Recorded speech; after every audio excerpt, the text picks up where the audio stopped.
Isa ang Lanao del Sur sa 15 probinsyang nasa prioridad ng pulisya dahil sa posibilidad na magkagulo sa eleksyon. Sa Kapitolyo ng probinsya ng Marawi City, bukod sa seguridad, problema rin ang talamak umanong vote buying na umaabot daw sa 7,000 piso kada tao. Nakatutok doon live si June Veneracion. June? Igan, Vicky, ilang magsusumbisa ng miyembro ng Board of Election Inspectors dito sa Lanao del Sur ang nagsipag-atrasa na dahil na rin sa pangamba sa kanilang personal na seguridad. Hindi tulad sa ibang lugar, hindi seguridad ang misyon ng mahigit 200 pulis na ito na dumating sa Lanao del Sur. Sila na ang magsisilbing mga miyembro ng Board of Election Inspectors o BEI sa ilang kritikal na bayan kung saan walang gurong gustong mag-duty dahil sa tindi ng gulo tuwing eleksyon.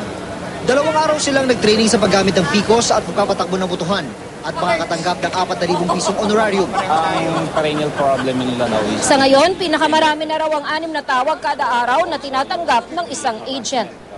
Sa voters, failure of elections, sometimes nangyayari yan pag the BIs fail to report to their respective assignment.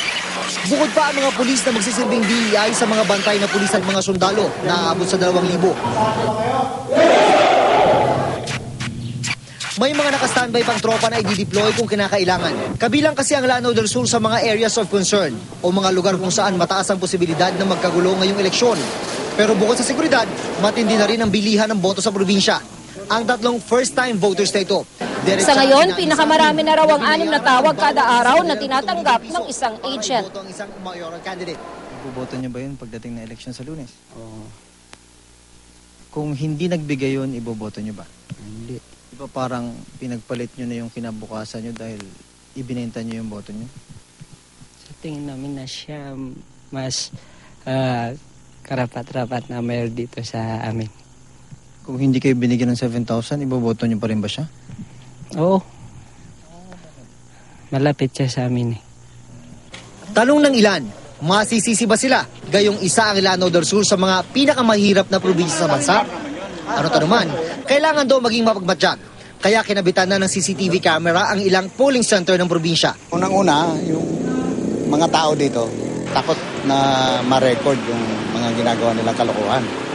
Kaya importante yung CCTV. Vicky, Igan, pagtitiyak ng mga otoridad dito ay nakalatag na ang lahat para sa eleksyon sa Lunes. At sa araw ding yon ay magkakaalaman na kung sapat na nga ba ang mga ginawa nilang preparasyon para sa eleksyon. Vicky, Igan? Maraming salamat sa iyo, June Veneracion.